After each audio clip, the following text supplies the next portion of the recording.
Krerët e Bashkimit Europian u kërkojnë vendeve të unionit të mbështesin hapjen e negociatave me Shqipërinë dhe Maqedoninë e Veriut në një letër drejtuar shteteve anëtare. Ata thonë se Tirana dhe Shkupi kanë bërë atë që është kërkuar nga Brukseli qershorin e kaluar. Replika mes Ramës dhe Bashës për negociatat, kryeministri deklaron se vendimi është çështje e brendshme e Bashkimit Europian, ndërsa kryedemokrati thotë se asnjë nga kushtet e Bundestagut nuk reflekton probleme të brendshme të Europës. Saimir Tahiri ka ankimuar vendimin e gjykatës së shkallës së parë për krimet e rënda që dënoi atë me 3 vjet shërbim prove. Ish-ministri i Brendshëm kërkon pafajësinë, teksa vendimi pritet të apelohet edhe nga prokuroria që kërkon një dënim më të rëndë. Prokuroria e Kosovës ka nisur hetime për presionin ndaj zgjedhësve. Në javën e fundit fushatës, autoritetet po shqyrtojnë me 10 ankesa për shkelje, ndërsa administrata zgjedhore ka gjobitur partitë e mëdha për shkelje të ligjit elektoral.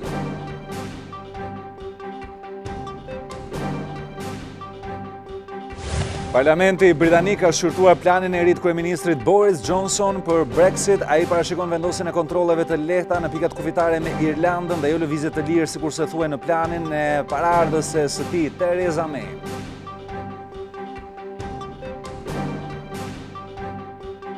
Dhe nga sporti në Vendra, një kombëtarës së të rinjve lëshon kritika të ashpra ndaj lojtarëve të tij. Alban Bushi thotë se futbollistëve të ekipit U21 mungon motivimi dhe nuk e kanë gjak grintën që i duhet një ekipi të vogël si Shqipëria.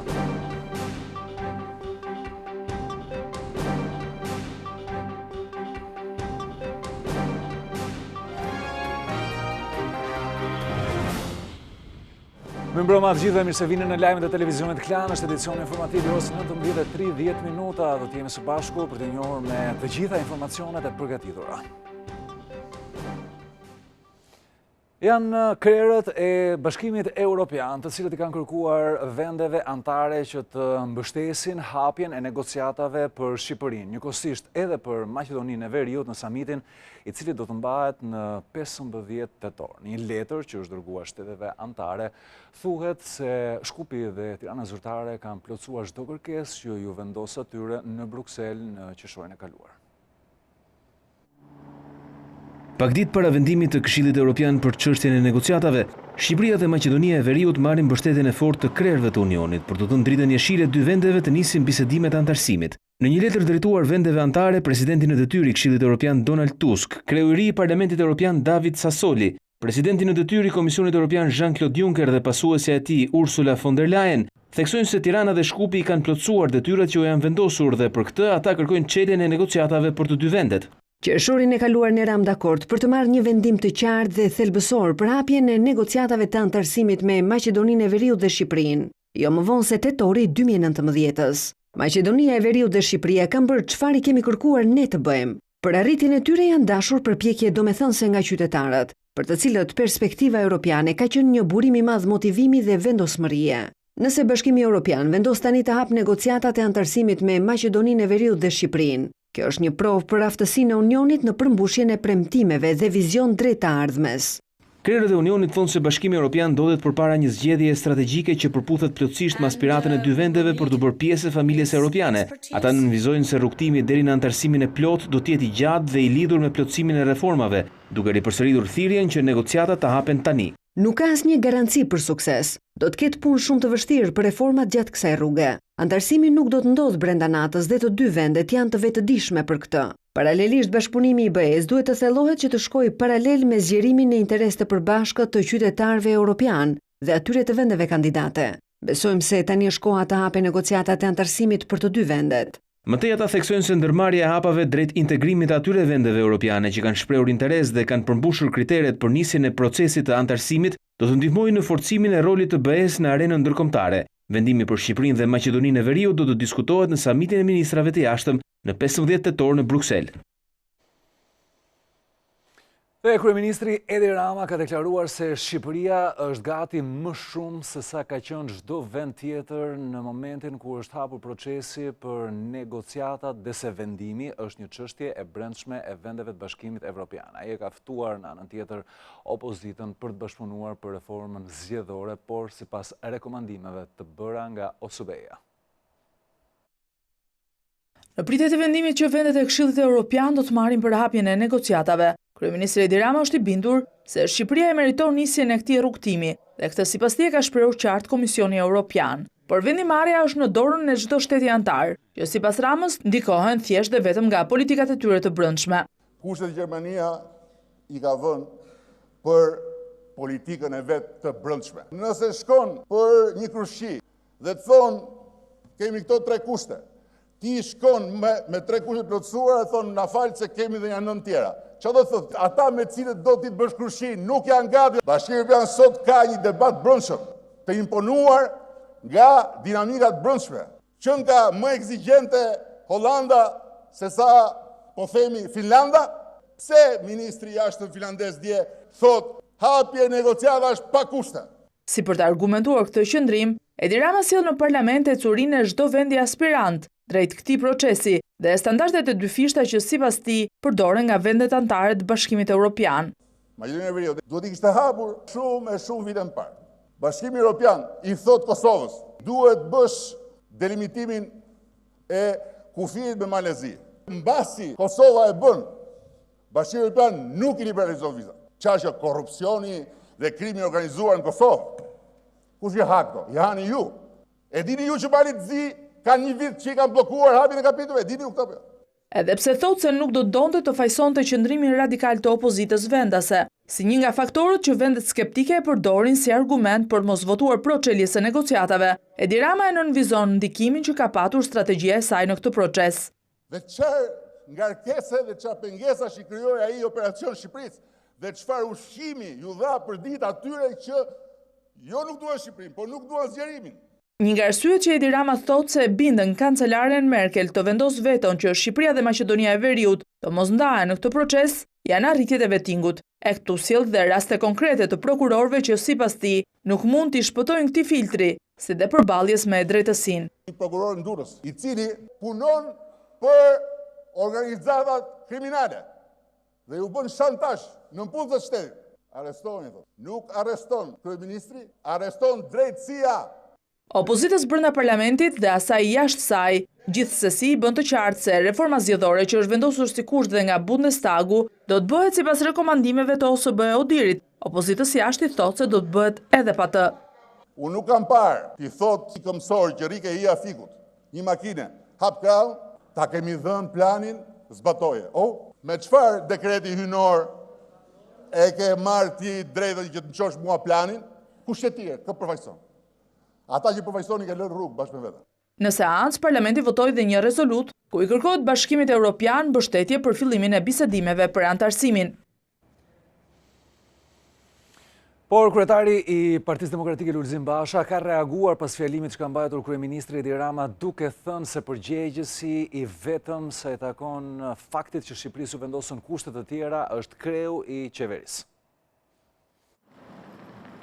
Përgjegjës për moshapjen e negociatave me Bashkimin Europian, Lulzim Basha thotë se nuk janë vendet e unionit, por kryeministri Rama, duke paralajmëruar mbylljen e dyrëve për herë të katërt për Shqipërinë. Nëse do të ishte e vërtet mashtrimi se këto vende janë kundër zgjerimit, pse atëherë i thon po Maqedonisë dhe jo Shqipërisë?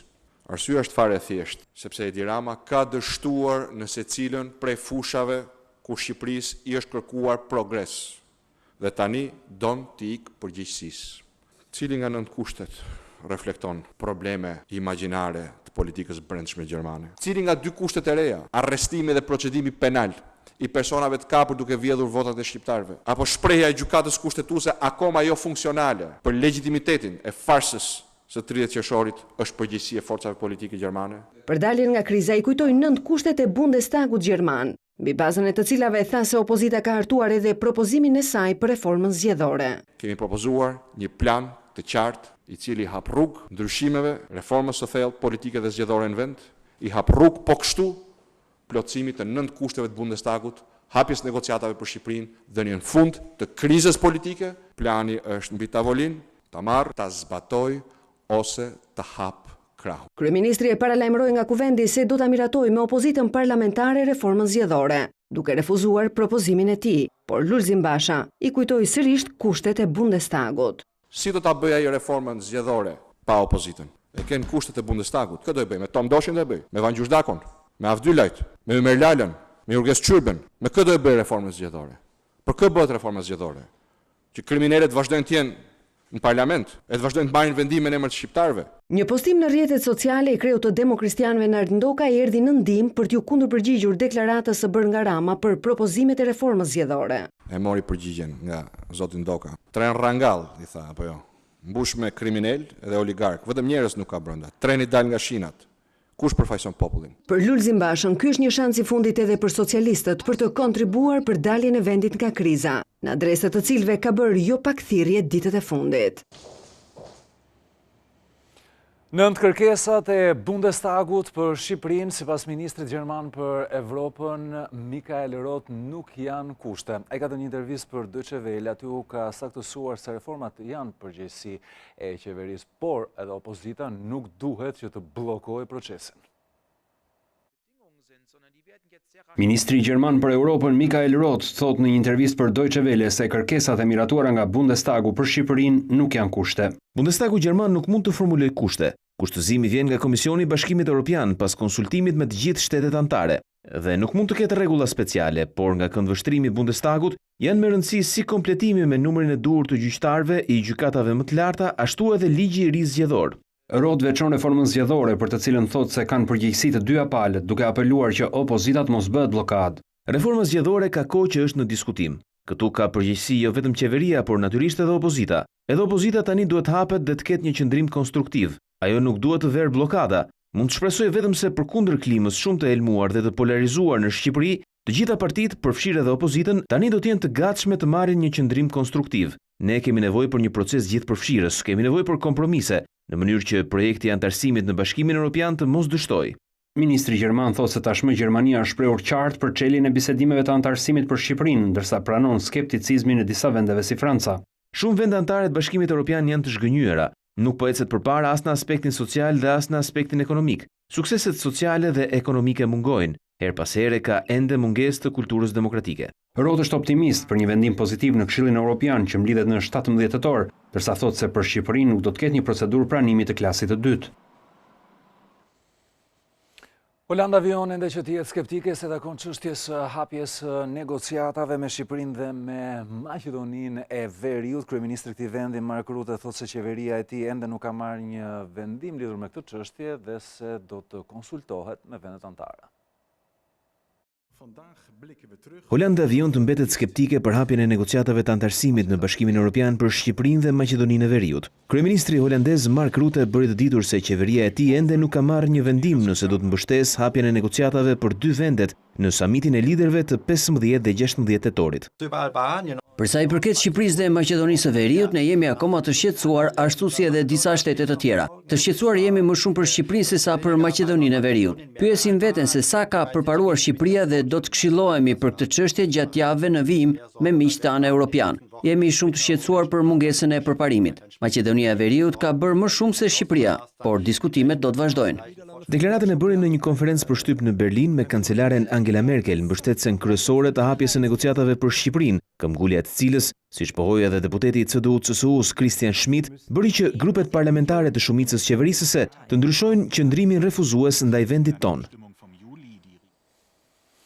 Presidenti i Republikës Ilir Meta ka dhënë një intervistë për emisionin Opinion, në të cilën ka folur për zhvillimet më të fundit në politikën shqiptare. Kreu i shtetit ka komentuar në detaj opinionin paraprakt Komisionit Venecias, në të cilin thuhet se ai ka tejkaluar kompetencat me vendimin për anullimin e datës së zgjedhjeve të 30 qershorit. Presidenti ka folur gjithashtu edhe për marrëdhëniet e tij me kryeministrin Edi Rama apo me kryetaren e Lëvizjes Socialiste për Integrim Monika Kryemadhi. Intervista do të transmetohet në pjesën e parë të emisionit në orën 21, ndërsa në pjesën e dytë ajo do të komentohet nga një panel gazetarësh, të cilët janë të ftuar në studio.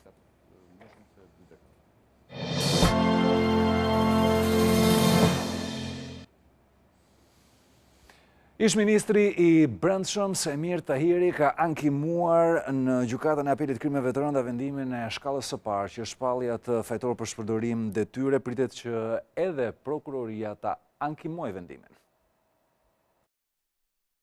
Ish-ministri i Brendshëm Sajmir Tahiri ka ankimuar vendimin e gjykatës së krimeve të rënda që e shpalli fajtor për shpërdorim detyre. Para ditën e të njëjtës, përmes avokatëve të tij mbrojtës, Tahiri ka depozituar kërkesën në gjykatën e apelit të krimeve të rënda, një ditë para se të përfundonte afati prej 15 ditësh nga dhënia e vendimit. Ish-ministri e kishte paralajmëruar ankimimin pasi e konsideroi vendimin e gjykatës absurd dhe qesharak. Më 19 shtator gjykata e dënoi Tahirin me 3 vjet shërbim prove për akuzën e shpërdorimit të detyrës, ndërsa rrëzoi akuzat e tjera të ngritura nga prokuroria për trafik ndërkombëtar të drogës, pjesëmarrje në një grup të strukturuar kriminal dhe veprime të kryera në kuadër të këtij grupi.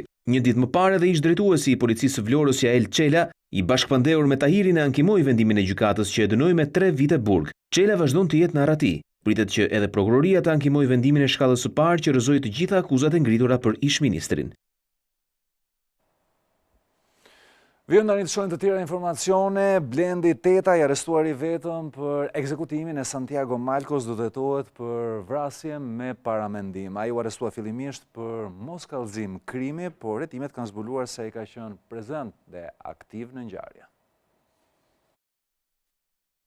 Hetimet për vrasjen e ish-policit Santiago Malco kanë marrë një tjetër rrjedh. Blendi Teta, personi i vetëm i arrestuar për mos kallëzim krimi, do të hetohet për akuzën e vrasjes me paramendim. Prokuroria e ka ndryshuar akuzën pasi ka gjetur prova që sipas saj i implikojnë atë si pjesëmarrës aktiv në krim. Sipas hetimeve ka rezultuar se 38 vjeçari Teta shfaqet në kamerat e sigurisë pak minuta pas vrasjes së Malcos, ndryshe nga sa deklaroi në momentet e para, ku tha se ishte larguar pa u kryer krimi. Sipas prokurorisë, Teta ka pasur për detyrë vëzhgimin e Santiago Malcos dhe të zhdukte provat nga vendngjarja. Në kërkim për këtë ngjarje janë edhe 8 persona të tjerë, vëllezërit Leonard dhe Eliz Duka, Fatmir Hyseni, Gjoni Nica, Oltian Loka, Ilir Selmani, Aleksandr Maxhaku dhe Dritana Gaj. Hetimi tashmë është marrë në dorë nga Prokuroria e Krimeve të Rënda, pasi këta persona dyshohet se janë pjesë e një grupi të strukturuar kriminal. Ekzekutimi i Santiago Malcos ndodhi mbrëmjen e 27 gushtit në rrugën Xhanfize Keko në kryeqytet dhe shkak dyshohet se janë bërë konfliktet e vjetra të viktimës me këta persona,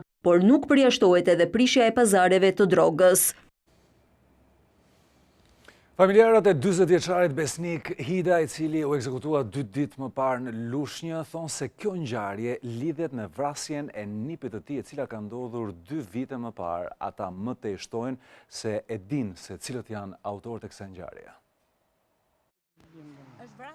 Ky është Fatus Latifi, kunati 40 vjeçarit Besnik Hida i ekzekutuar në mënyrë mafioze mëngjesin e së martës në qytetin e Lushnjës, dhe babai i Zamir Latifit, i vrarë 2 vjet më parë në këtë qytet. Në të parën intervistë pas ngjarjes ai mbështet pistën kryesore ku janë përqendruar hetimet se të dyja vrasjet lidhen me njëra tjetrën. Mendoj se edhe për kunatin tim janë po i njëjti grup personash që më kanë bërë djalin mua.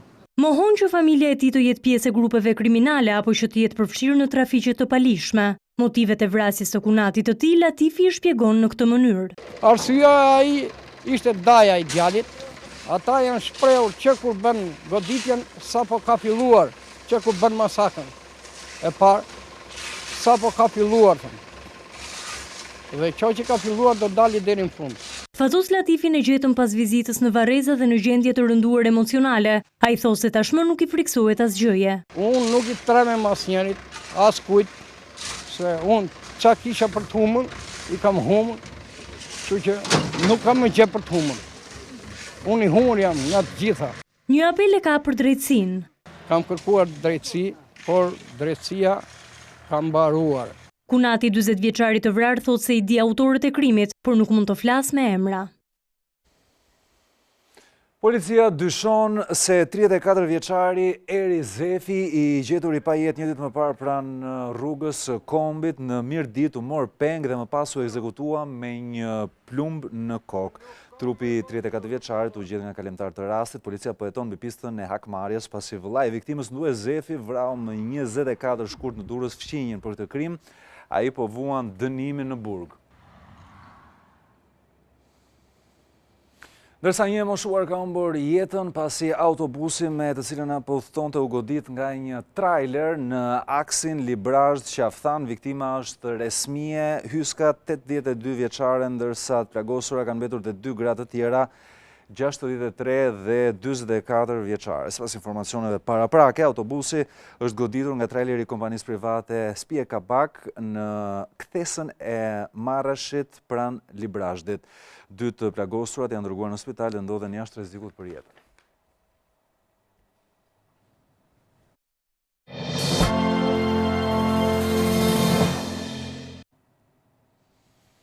Qeveria ka shkurtuar përmes një akti normativ buxhetin e këtij viti, janë $30 milion të cilat do t'i hiqen buxhetit qendror dhe po ashtu e njëjta shifër është shkurtuar edhe se takon parashikimeve për mbledhjen e taksave. Qeveria shkurton me $30 milion buxhetin e pushtetit qendror për vitin 2019. Një ditë më parë, Këshilli i Ministrave ka miratuar aktin normativ, i cili po ashtu rishikon me ulje edhe të ardhurat që do të vinë nga tatimet e taksat. Janë $30 milion më pak që parashikohet të vinë nga taksat, ku peshën kryesore kanë parashikimet me ulje në mbledhjen e tatimit mbi vlerën e shtuar dhe sigurimeve shoqërore, ndërsa po ashtu në rënje parashikohen dhe të ardhurat jo tatimore, të cilat mblidhen kryesisht nga tarifat dhe gjobat. Në zërin e shpenzimeve, qeveria ka vendosur që të shtojë fondin rezerv të buxhetit të shtetit, si dhe të rishpëndajë disa projekte dhe programe në pjesën e investimeve publike. Nga ndryshimi i buxhetit, përfituesi më i madh rezulton të jetë pushteti vendor. Për bashkitë janë shtuar $40 milion, të cilat do të përballohen nga të ardhurat e shtuara, që pritet të sigurojnë nga taksat vendore. Së fundi, pushteti vendor ka nisur të virë taksën e re të banesave dhe disa tarifa të shtuara sa i përket rentës minerare. Deri në fund të muajit gusht, të ardhurat nga TVSH nuk arritën të mblidhen në masën $13 milion krahasuar me planin, ndërsa në rënje rezultuan edhe akcizat dhe taksat kombëtare. Nga ana tjetër, në 6 muajt e parë të vitit, ngadalësim ka shfaqur edhe rritja ekonomike. tvklan.al, webi më i klikuar ndër të gjithë televizionet mbar shqiptare. Lajmi i fundit, gjithçka ndodh në vend, rajon dhe botë. I gjeni në kohë reale në tvklan.al. Informohu në lëvizje vetëm me një klikim në celularin tuaj, edhe në aplikacionin tvklan.al. Video dhe lajme për çdo emision, dhe të rejat apo sinopse të serialeve tona, vetëm në tvklan.al. Besueshmëri, shpejtësi, cilësi dhe interaktivitet. Klan, televizioni mbar shqiptar më i ndjekur. Shohim tani çfarë po ndodh në Kosovë, se takon përgatitjes për zgjedhjet, atje ka fushat elektorale, por ka patur edhe disa shkelje të kodit zgjedhor, kryesisht me keq përdorimin e fëmijëve. Nga Prishtina raporton Blerta Dalloshi Berisha. Ka mbetur edhe një ditë deri në përfundimin e fushatës zgjedhore. Me të afruar data e zgjedhjeve janë shtuar aktivitetet zgjedhore të partive politike, ndërsa gjuha e tyre është shpërsuar. As kjo fushat nuk ka kaluar pa shkelje të rregullave zgjedhore.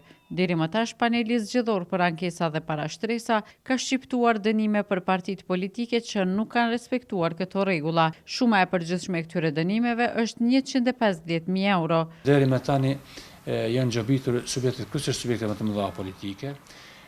Partia Demokratike është gjobitur me €52.900, Lira Demokratike me €32.700, koalicioni AK-PSD është gjobitur me €28.800, lista serbe me €31.600. Në këtë fushat janë paraqitur 104 ankesa. Këto ankesa i kanë paraqitur më tepër se gjysmën i kanë paraqitur BIRNi edhe KDI-ja. Ndërkohë, prokuroria themelore në Prishtinë ka nisur hetimet ndaj ish-deputetit Ramiz Kelmendi pas deklaratave të tij se ka kërkuar votat për një subjekt të caktuar politik nga të punësuarit në kompaninë e tij. Zgjedhjet e parakohshme parlamentare në Kosovë do të mbahen këtë të diel. Blerta Dalloshi Berisha, TVKlan Prishtinë.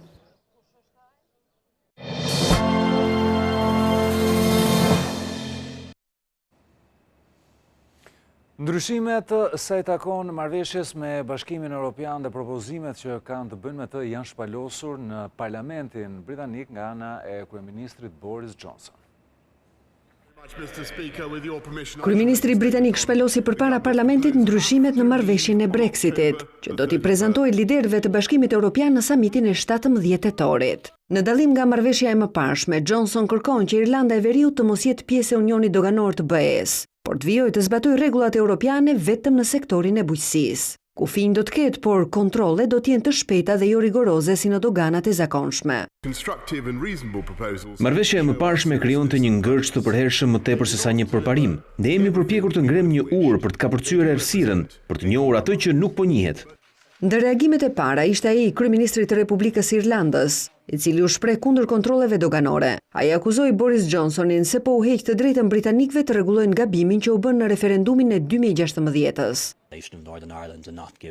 Të gjitha sondazhet që kur Johnson u zgjodh kryeministër tregojnë se populli britanik kërkon të qëndrojë në Bashkimin Evropian, por sistemi politik nuk i lejon të zgjedhin. Kreu në largimi i Komisionit Europian Jean-Claude Juncker, tha se propozimet e reja përbëjnë përparim pozitiv, por disa prej ideve sipas tij ishin problematike. Janë 4 policë francezë të cilët janë vrarë nga një kolegu i tyre gjatë një sulmi me thik në zyrat qendrore të policisë në Paris. Autori është një 48 vjeçar që punonte në sektorin e informatikës dhe e konsiderohej si ndër punonjësit më të besuar të stafit të drejtorisë policisë. Ajo qullua më pas për vdekje nga efektivët të cilët ndodheshin në ndërtesë. Ngjarja dyshohet se ka ndodhur pas një zënke mes kolegësh.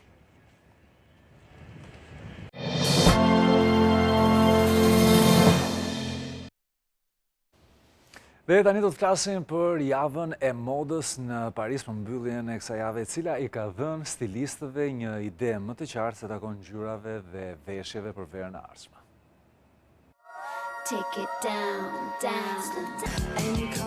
Se çfarë do të veshim gjatë verës së ardhshme, përgjigjet u dhanë nga stilistët që prezantuan koleksionet e tyre në New York, Londër, Milano dhe Paris. Zhurmë dhe ngjyra, shumë dizajn, kuadrate, abstrakt, fantazi e lirë dhe shumë ngjyra të forta. Mariel Bobo, drejtoreshe modës në revistën Essence, thotë si jeshilja do të jetë ngjyra e sezonit. Trendi më i madh që unë pash në thuajse të gjitha sfilatat ishte rikthimi i jeshilës. Mendoj se do të jetë ngjyra e sezonit dhe jam shumë e lumtur për këtë. Ajo që ra në sy në Londër ishte përdorimi i pendëve, detaj vendosur veçanërisht në fustane.